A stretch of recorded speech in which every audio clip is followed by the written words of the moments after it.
Hello everybody, my name is Christian and today I'll be showing you how to develop your first Sakai OAE widget. In order to do this, it's pretty important that you already have your development set up. We recently just added one line to our documentation, and it's a one-line script that will set up everything for you. It will download the backend code, the front-end code. And also set up that it's actually using the right front-end code, so it's not the one embedded within Nakamura, which is our backend project. So it's just this one line, and this is also the thing that I just executed. So it's just basically a curl command, which you just supply your GitHub username. That is going to create all the right folders and set up everything for you. And you can actually check this by going to localhost 8080. So if you go to localhost 8080, you can just see, it will probably not say Sakai because you won't be logged in, so you'll be seeing something like this. So this was the first step, just checking out that everything is installed correctly. We'll basically almost follow the Hello World tutorial, so I'll be explaining how we're going to set up the widget file structure, then also how we're going to configure the widget, how we're going to just explain the HTML template a little bit, going over internationalization, and then changing to JavaScript. So let's just go ahead. So for this we'll use the widget template builder. This will actually just give us already something straight out of the box, so we can just change it a little bit, and it's also pretty good to see just some best practices. They're already included. So I just already picked our widget name, which is going to be to do. Then the next thing I'm going to do is choose the widget type. For us, it's going to be on our dashboard. So the dashboard is just the first thing you see if you log into Sakai, and this is basically our dashboard, and we can add widgets like this. As you can see, these come just straight out of the box, and you can enable and disable those, but I'll touch on that in a few minutes. Then we're also going to just add a description for our widget name. The description is going to be shown in here. So there's going to be a list of your to-dos. And we could use the skeleton framework, but then we'll have to add everything ourselves. So let's just try with an example framework. We'll probably have to throw away some code, but that's fine. So when we hit the create skeleton, it's going to create a zip file that we just need to download. So let's just save it on a folder on your machine. For me, that's going to be my downloads folder. Okay, so it has been downloaded. I'll just show this in Finder. So we have a to-do zip. Let's unzip it, and yes, we have our complete structure. So you can look at this in Finder or in Windows as well. So what I'm just going to do is open it in a text editor. You can use whatever you use, whatever you want to use. I'm personally using Sublime Text, but that's up for you. So basically, let me open those for you. So basically everything exists so you have the HTML, you have the JavaScript, and the CSS. That's basically the base of your widget. On top of that, we have a couple of extra files. The first one is just a small image for the widget. Then the next one is the default properties. We're actually not going to use those colors and the other ones, so let me already change those. Default properties, which is going to be the language file. The default properties is named pretty conveniently for the default language, and this will, in our cases, that's going to be English. Then the next thing we're going to check for is the config.json, and I'll run a little bit for this. So this is going to explain everything So how we can configure the widget. This is just a small explanation. So let's just run over each property that's in this list. Enable true is actually going to say like whether the widget's going to be enabled or not. If you say false, it's never going to show up anywhere. The has settings, that's actually, let me just show you that already. So we downloaded this file, that's fine. The has settings is going to be in here, so we'll have a drop down which will be shown or not. So we'll have like settings here or not, depending on the value we just defined in the JSON. So then we also have the I18N. So this is going to be for everything that's going to be internationalization. So yeah, one thing we could do is, for instance, already add another one. So as you can see, to do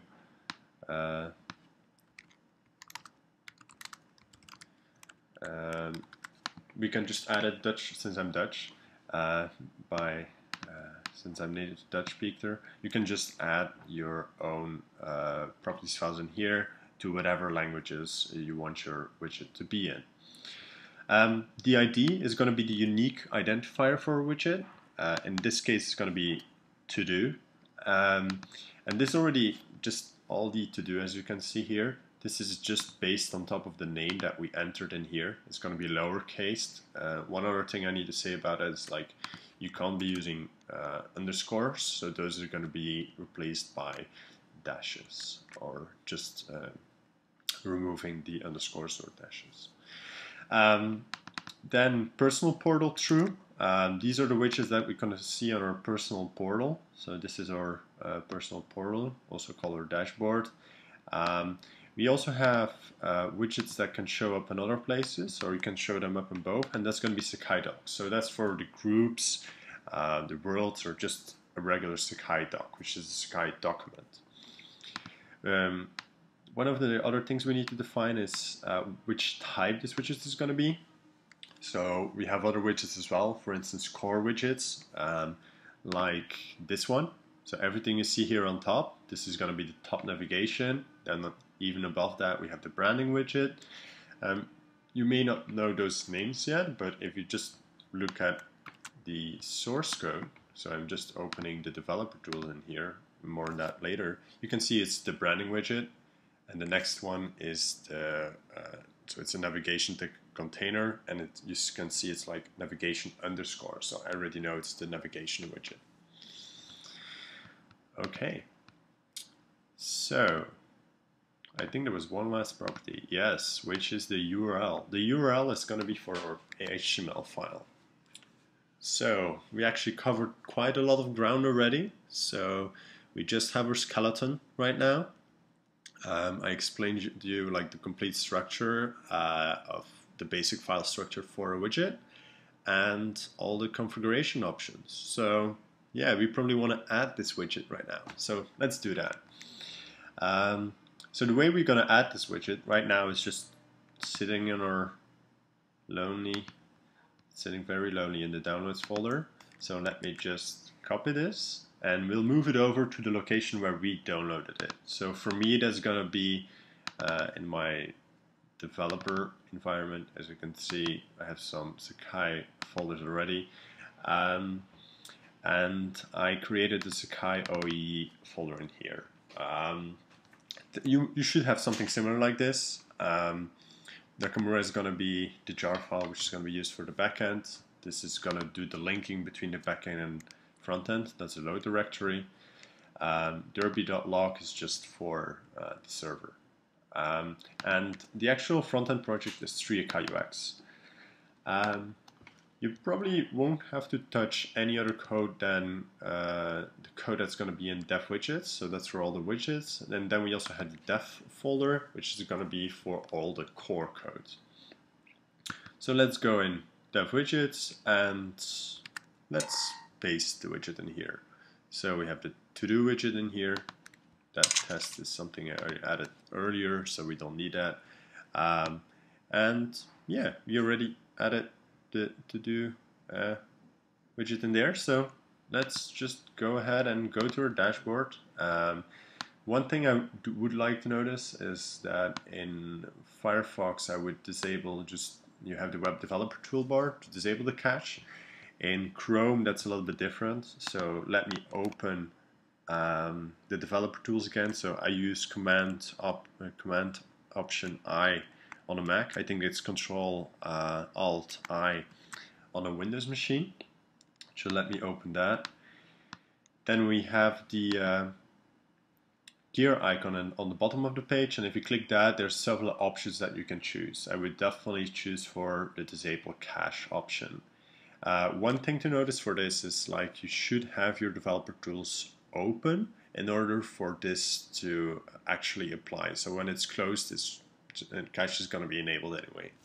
So yeah, we did this, and let's reload the page. So yes, I actually added this widget a little bit earlier already. So we actually see list of your to-dos. Yeah, we see the widget over there. And if you hit the add button, it's gonna show up on your page. And you can move those widgets around just like you want. And it's saying, hello world, Sakai. So Sakai is just gonna be our first name in here. Yeah, so it's actually working. And one of the other things we can see is we have the drop down over here where we can remove or, for instance, hide, show a widget.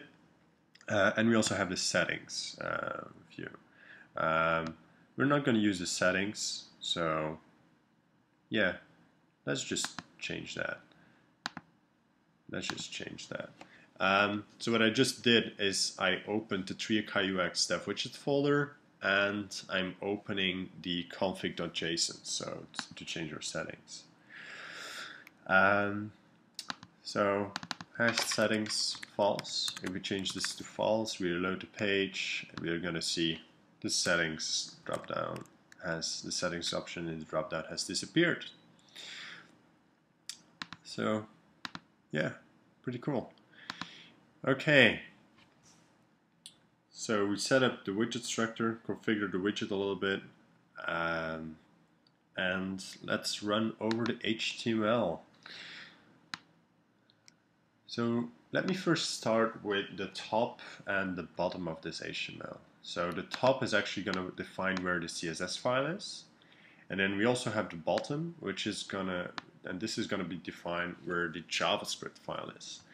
And these are just going to be inside the widgets. We already discussed it a little bit earlier. So we have the CSS and the JavaScript. I would definitely recommend using the ID of the widget for using the CSS and JavaScript. You can also add other ones, but it just makes it way more easier for to debug, to see which thing is what on a page. Okay, and then we have one big building block, which is our main content container. All the other HTML, regular HTML, is going to be in here. So we have two different views. We have the main view. This is the one you're seeing right here, and the settings view. We already saw this before, and since we're not going to use those, we'll just remove it.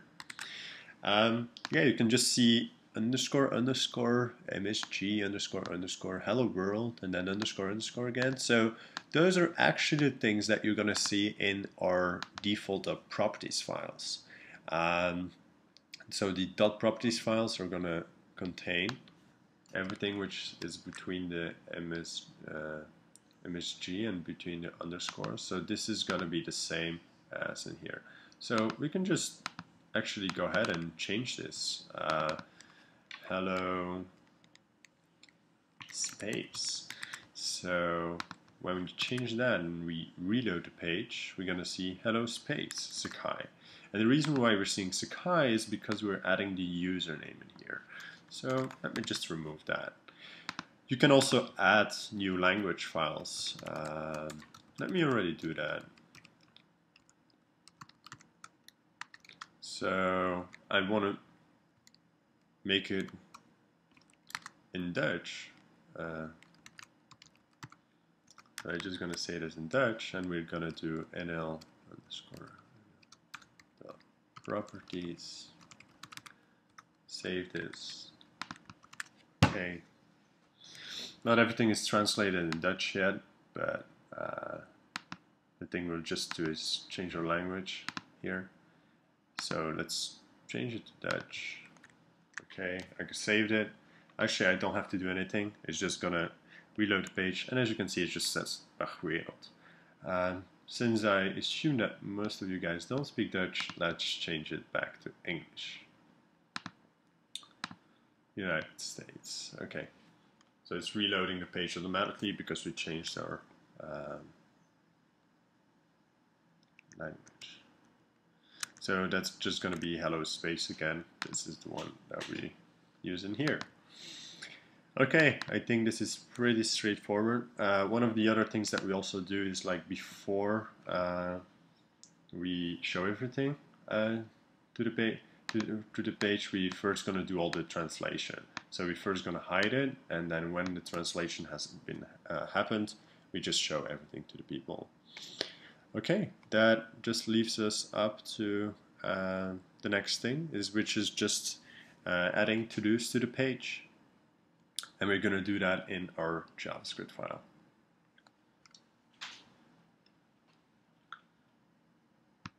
So let's have a look at the JavaScript file. One of the first things you can see is just our licensing. We shouldn't worry about that too much. And then the next thing you can see is the require statement. Require, we actually use require.js, is for the dependencies. So this is going to be dependent on jQuery and also the Sakai API core. That actually includes all of our APIs, so you can use all of those by using something like sakai.api.user. Okay. Then we have one namespace for this to-do widget, which is going to be global, so other widgets can communicate with it as well. Then the next thing you're going to see is the tune and show settings. Show settings is going to be true or false, whether whether you're showing the settings view or not. So if you're actually searching for this, we're going to do something different here. When we're showing the settings, or when we're not just showing the main view, we're actually not going to use that. So let's just go ahead and remove the things that we won't be using. One thing that's really good is, like, to have good structure in your files. What we usually do, have all the configuration variables together with the jQuery objects selectors at the top of the page. One of the reasons why we do this is so the selectors are cached and they can be used in other functions as well. The next part is going to be just general utility functions. Then we have the functions for the main view, the settings view. Since we don't have a settings view, I'll remove those already. And then we have the event handler. So those are going to be the on clicks, and as you can see, the on submit. So this is for submitting a form, and also, as I just said, the on clicks. And yeah, as you can see, we just use the API somewhere in here, like to inform that we actually clicked on the cancel button in the settings view. Since we don't have a settings view, we can remove that as well. And the first one is going to be the initialization function. This function is going to contain the initial code. We usually call it doing it. You can call it whatever you want, but it's better to be consistent everywhere. And the last thing you're seeing is the informal load, and that's what we're going to use to let Sakai OAE know that we have loaded the complete to-do JavaScript file. Okay, so I just ran over the complete JavaScript for just the basic structure for a JavaScript for a widget. So yes, this is not so completely interesting. So let's just go ahead and actually start coding this. So there's a couple of things in here which we won't need. We usually use root L, so that's going to stand for root element, and we're going to use the toIt, and the toIt is going to be a unique identifier for each widget. So sometimes it's possible to see multiple to-do widgets on a page, but the toIt is always going to be unique. So we're going to use that for context in our jQuery selectors. So the main container, actually I prefer to call this to-do main. So we use camel case in here, so it's easier for me to find it. So that's going to be our main container, and we'll also have a template. So that's going to be a trim path template. So let me just create that to do template. The way we do templates is by using a special syntax for this. There are different template languages out there and different libraries, but the one that we use is TrimPath. So this is our TrimPath template. And yeah, like we're just gonna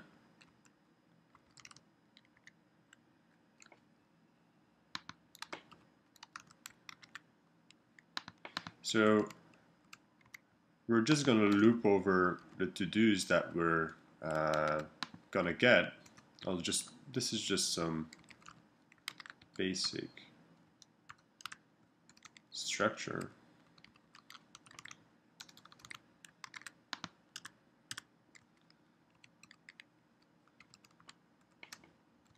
So the no to-dos is actually what we're going to show when we don't have any to-dos at all.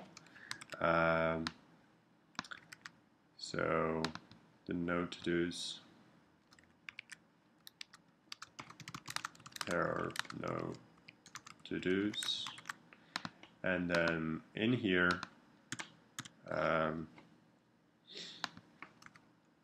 we're gonna, let's show everything in a list. We're gonna show every to-do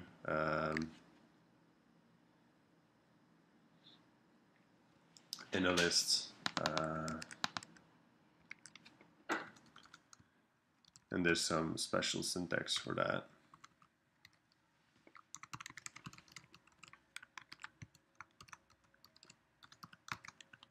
Okay, then for else there's going to be no to-dos,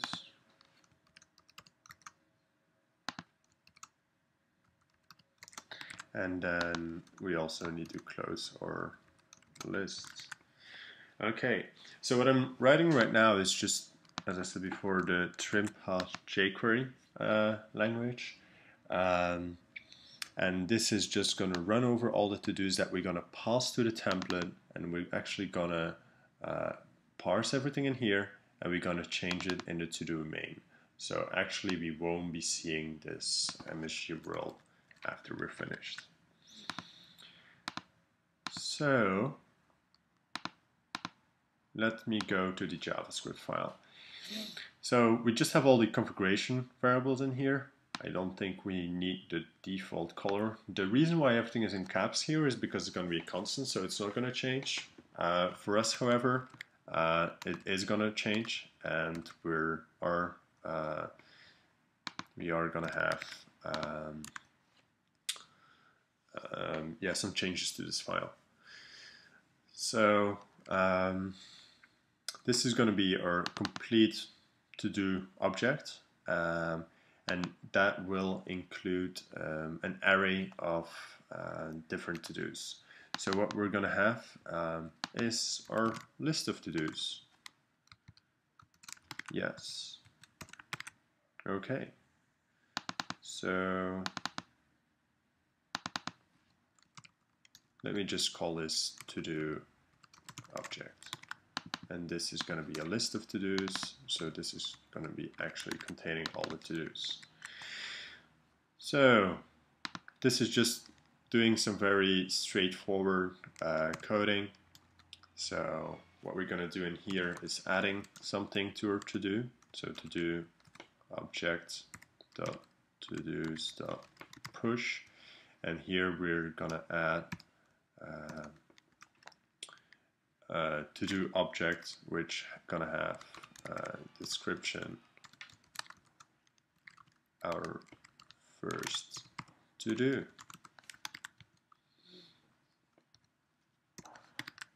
Awesome.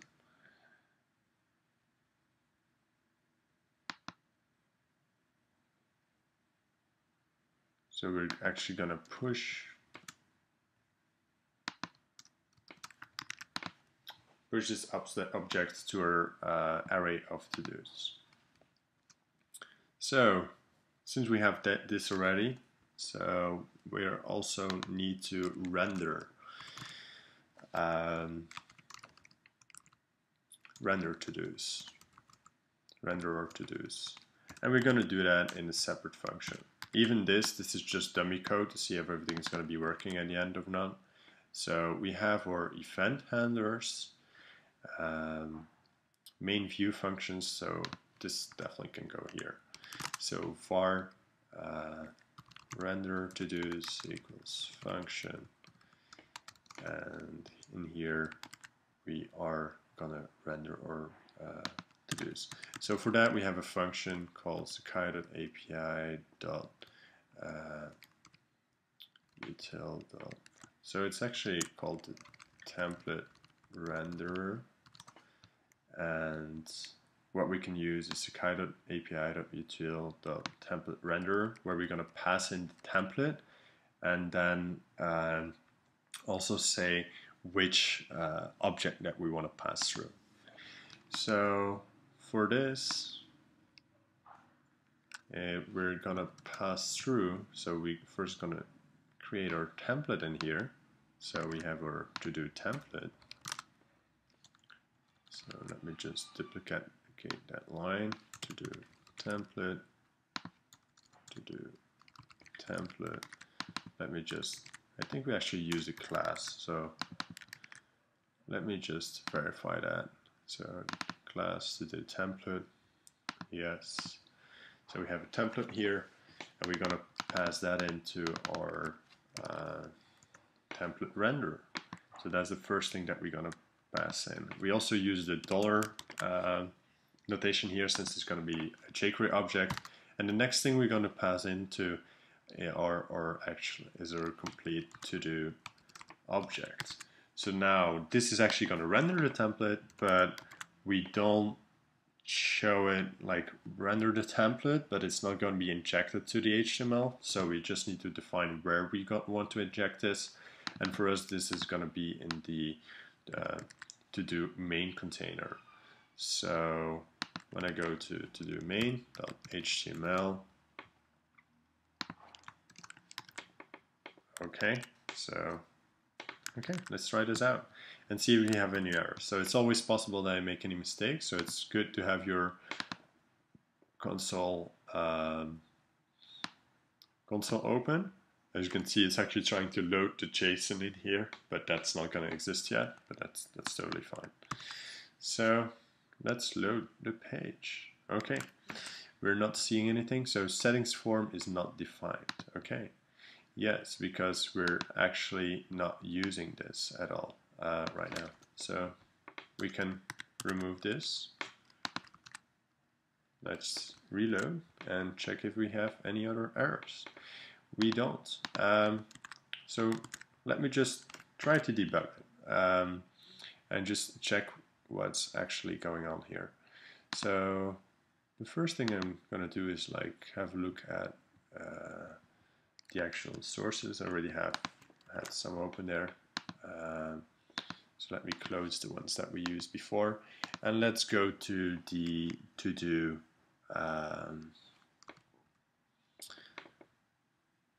JavaScript. Okay, awesome. So this is gonna be adding it, and then we're gonna render it.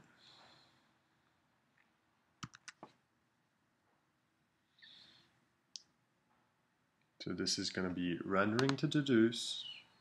Let's go in there. Let's actually check if these selectors exist. So the length is 1, so this is fine. length is 1, so this is fine. And this is going to be your to-do object, which is going to be, which does contain all of the to-dos. So, okay. So then we have to-do dot description. Let me just put a test in here as well, so we just so we're just able to see. And then let me just check what this actual output is going to be.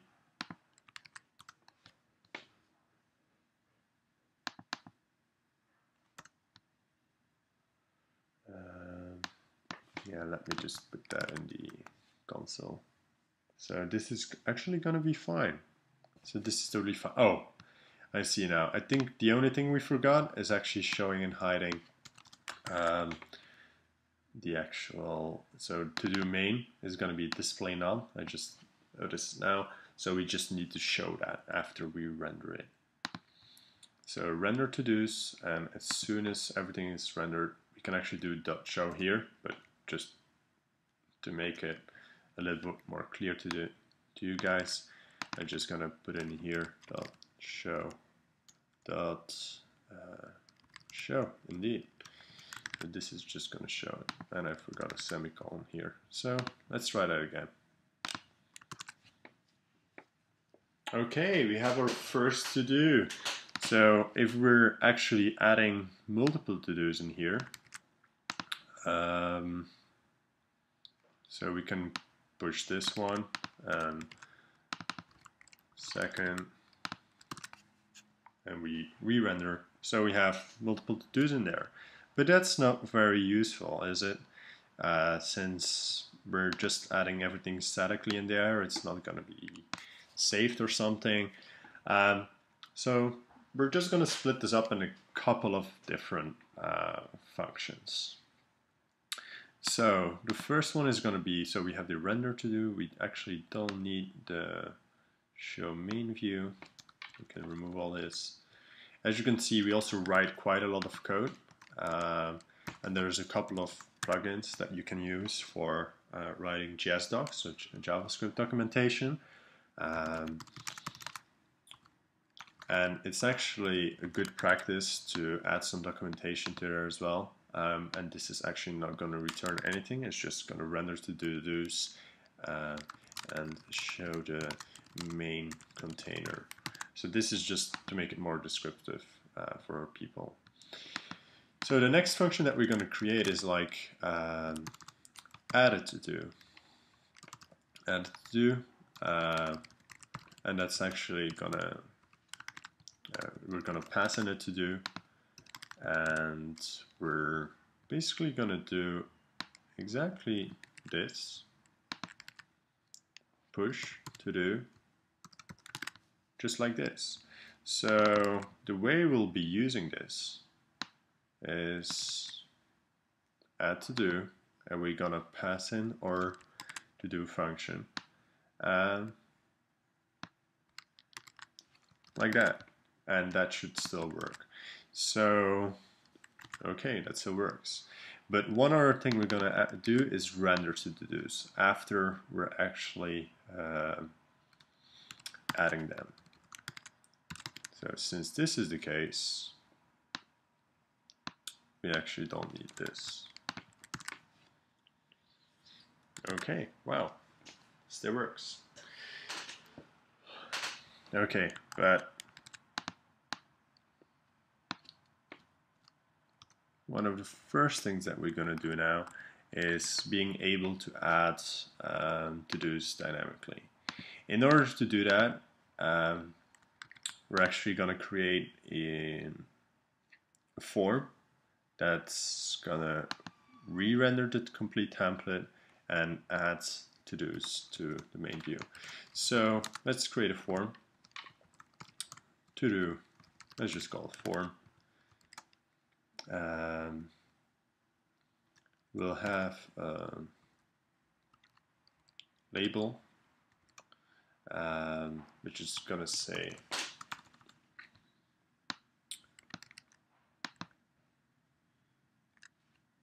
to do description, right? To do just description.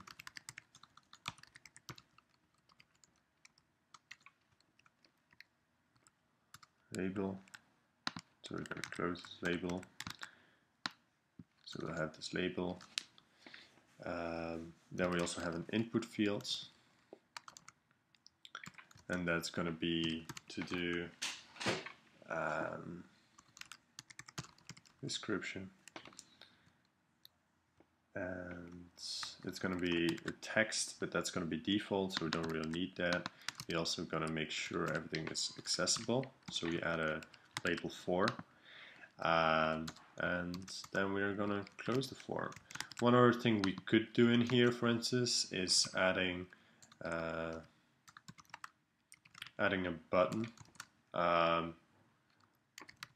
which is something you could do, but we don't really need it, since when we're going to hit the enter key, it's going to add it for us already. So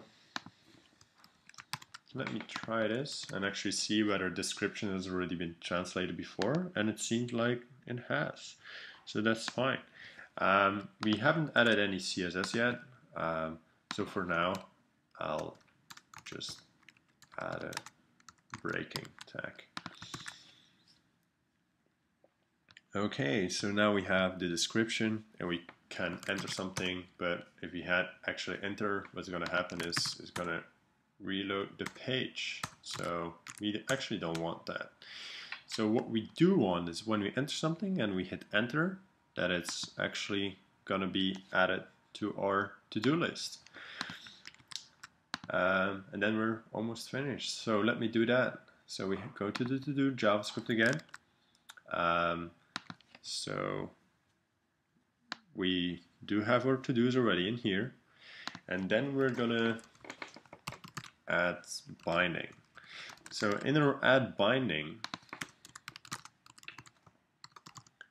we're gonna have all the binding for all the different selectors.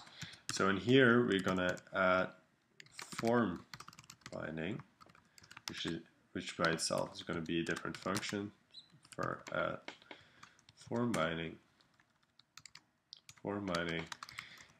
function, and in here we're gonna add a submit header to our form. So it's gonna be something like to do form.on. We're gonna use on here. We don't use bind or live or anything like that, because we can do everything with on in the latest version of jQuery. On submit, we're gonna execute a function, return false, so we don't reload the page, and what we're actually gonna do in there is we're gonna add the to-do like this, complete. That's gonna be for a checking box later on. It's gonna be false, completed, it's called completed, and our description is gonna be coming from the selector from our input. So I think that was to do description. I think the only thing we still need to do is actually adding those to do description and to do form to our selectors. It's always a good practice to actually keep those things just alphabetically, so it's just easier to find. And let me just cheat a little bit and copy paste. Actually, I think that's just fine if you copy paste sometimes. Okay, so now we have the to-do description. We also need the form to do form, and that's going to be like this. Okay, so we have the form selector, description selector. If you hit enter, we are going to, there's still a couple of functions that we actually don't need in here. No, we don't need that. Okay, so we're going to submit it, we're going to add it. So, and since we're adding it, we also gonna do the rendering of the to-dos. Do we actually want that rendering? No. It's probably better to keep those things separate. So if we're submitting, we're adding to to-do, and then we're gonna render to to-dos. Okay, let me try that. And let me remove those extra things at the end of the day. So my third to-do. Okay, this is interesting. So we're seeing object. So this means that we're actually passing in something that it doesn't understand, which makes total sense because we're actually passing in a complete jQuery object in here, which shouldn't be the case. So let me try this again. Third, and then, oh, one other thing I just saw is like we should probably clean this form as soon as we're submitting it. So we're gonna add the to-do, render to-do, and we're just gonna say that this thing is gonna be empty as soon as we add something. Let's try that again. So 3, so it's empty now. So this is actually working pretty fine, just like this. So now we actually have our complete to-do widget. So we can add stuff in here. But one of the things that we don't do currently at the moment is like saving things. And let me just try with removing those two, since we're not going to use those anymore. So there are no to-dos. So yeah, you can't do anything. And then we're going to add to-dos.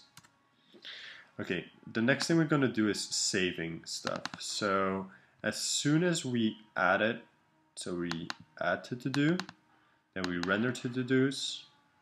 We're going to set it to false. As soon as we actually add to to-do, instead of only pushing it in here, we're also going to save that to-do. Yes. And again, just like the other time, we can keep those things separate and do it in here. So in order to save the to-dos, we're going to do that in this is going to be a utility function. So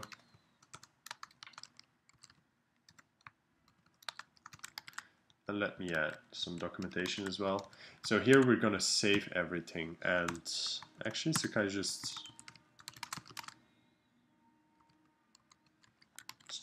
going to take care of that for us.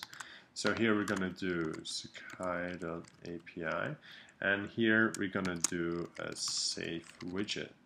So if you're just looking at, you can look already at the API. We have a function called Sakai.api.widget.saveWidgetData, which is going to take it to it, and then the actual so the to it, the actual settings, and then we also have a callback, what we should do after everything has been saved. So this is what we're going to do. So we have the set, instead of passing through the settings, this is for us is going to be the to-dos object, to-do object, and the success function is actually going to be render the to-dos. Yes. No. No, we'll just leave that callback function empty for now. Okay. So this is actually saving it. We should also have a way to get to to-dos. Get to-dos. And actually in this one we're going to pass in a callback just like this, so we can use it later on. So it's going to fire an event off, and then we should wait for that event to return before we're rendering it. So that's the reason why we're passing in a to-do. And instead of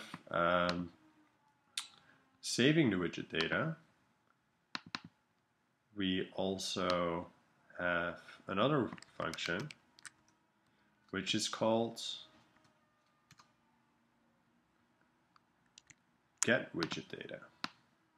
So instead of saving widget data, we're going to get the widget data. And this is going to be pretty straightforward as well, just a callback. Instead of save, we're going to get the widget data, get the to-dos, and get to-dos function. This is going to be the callback function that we're passing in. Then we're going to render to to-dos and at the binding. So here we're going to set our to-do object equals the thing that's going to be in here. So the first one is going to be success, and then it's going to be data and data. Okay, let me just try this and see what happens. Okay, so 1, enter. Okay, so there's something that happened on our, okay, has no function, get widget data. So I was probably,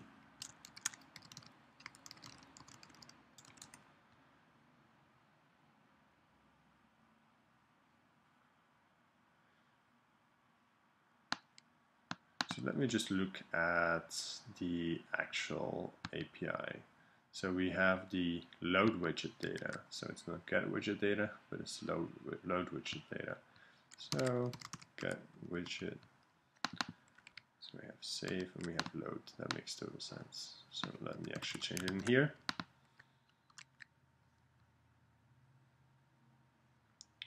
To-dos is not defined.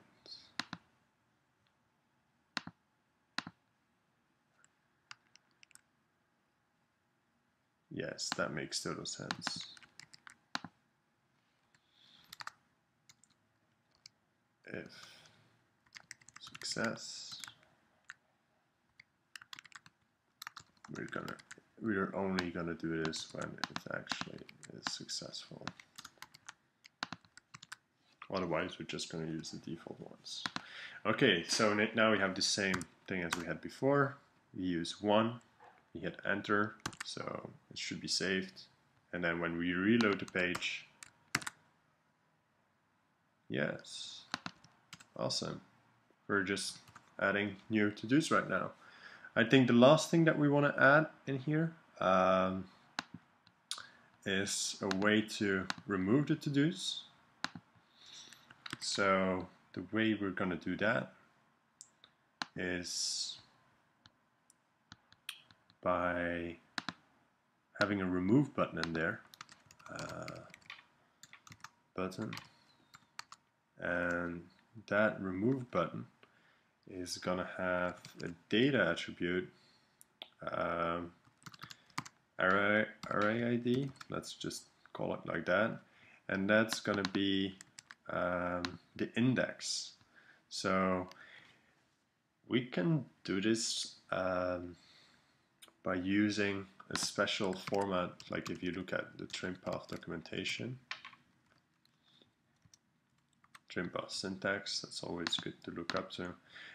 You can read through all the things that we can do, and one of the things is supplying an index. So this is just going to be x_index. So for us, that's going to be to-do_index. So the way we do this is going to be to-do_index, and this is just so we know which one we should remove in the end. So this is my button. Let me just add it like this, and we also should say msg remove, and then we're gonna close that button. Instead of removing it, I'm just gonna use an X, and we can actually have a class on this as well. And this is going to be s3d button. We can just search for this already, like how we're actually going to do that button, so that actually looks good to me. So just have an X on there, and let's just try that over here. Okay, it doesn't look that nice, so let me actually just have a look again at how other people are actually styling this. So we have the overlay button, search button.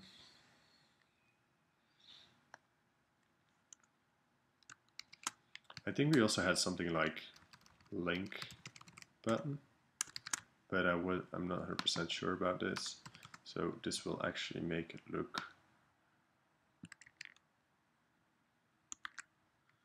a little bit better, I hope.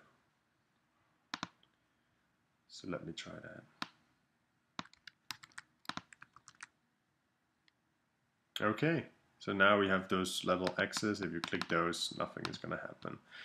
So we're also, we only have one button in here in our to-do main, but let's just, so this is going to be the to-do remove.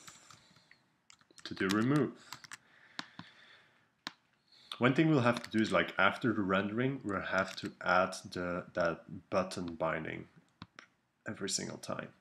So let me go to the to-do.js and add that binding. So we're going to render to-dos. If we're rendering the to-dos, we're also going to have to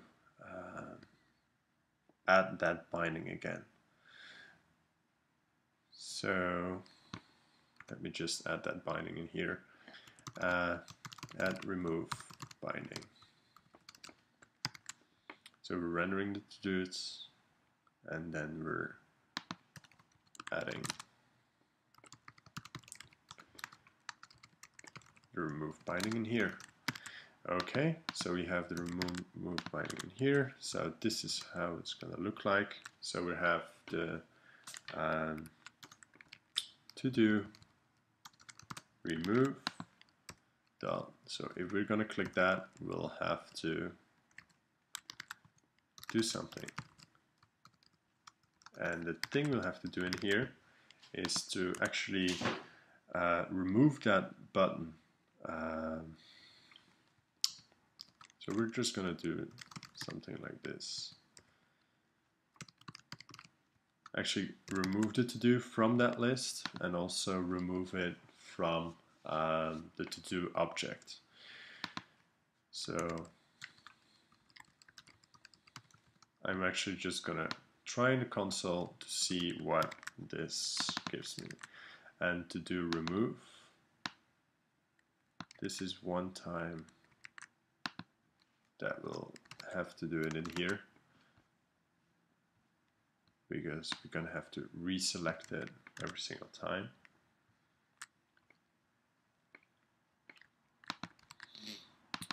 So that's going to be dot to do remove. Okay, let me try that, and I'm also going to open my console just to see what actually happens. So if you click those, this is going to be the actual button, so the data arrow ID, and let me just see what the whether we actually can get like target. This we want to have. Okay. So what we're just going to check here is we're going to put a small breakpoint in here, and to see what we can actually do with that that jQuery object. So as soon as we press it, this is going to be hit. Then we're going to copy the $.this, this, and as you can see, this is just going to be a jQuery object, and one of the things I want to check for is we can actually get the parent. Yes, so we can get the parent. So that's one that we're going to remove. So this parent dot remove.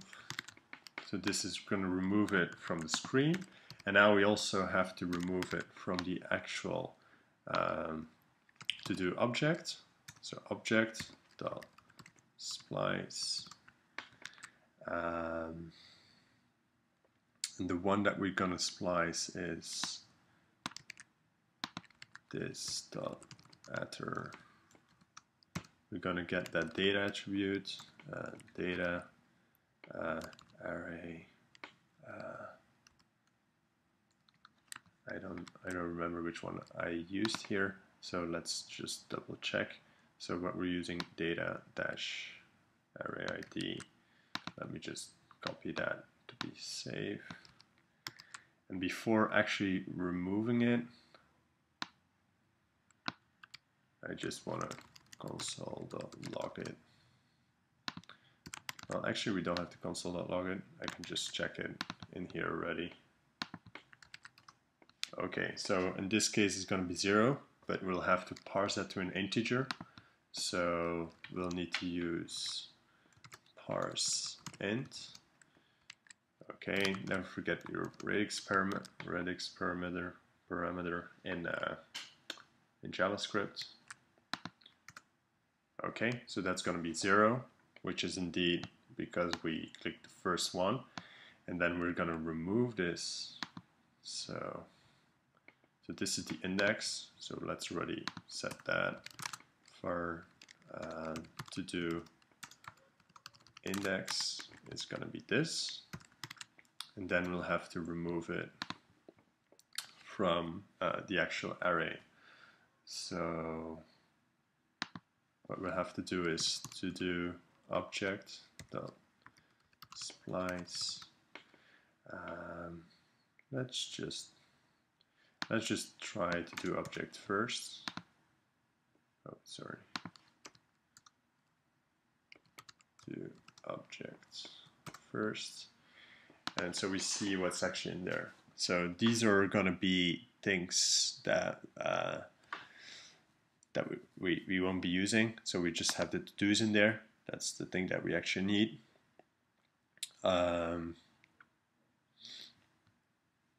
Okay.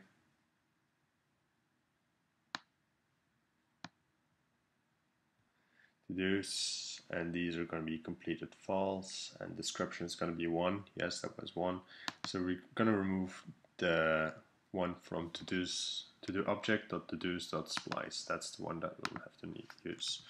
So to-do object.todos.splice. Let's just like try 0 minus 1. Okay, let's see what actually happened to our to-do object.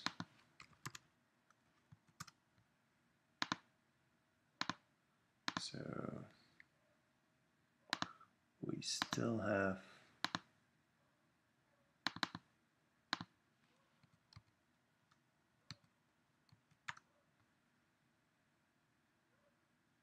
oh yeah, so we're gonna splice it, and we'll have to set that because that's not actually gonna, yes, that was it. So now we have, yes, so now we remove the first one. Okay, so this was figuring it out a little bit, but we can use this dot splice, and we're going to use the to-do index in here. Good. Good. Okay, let's try this. As soon as that has happened, we have a to-do widget. So let me remove those breakpoints, and as you can see,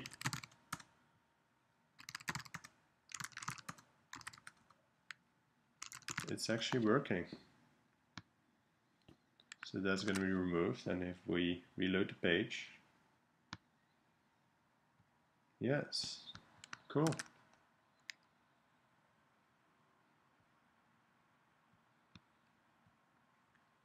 oh yeah, one thing we'll still need to do is when we actually hit the dot remove at remove binding,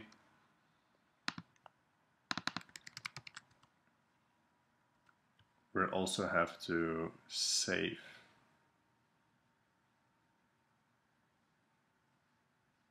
So add remove binding, we're gonna, so if we're okay, then we're also gonna save the to-dos again.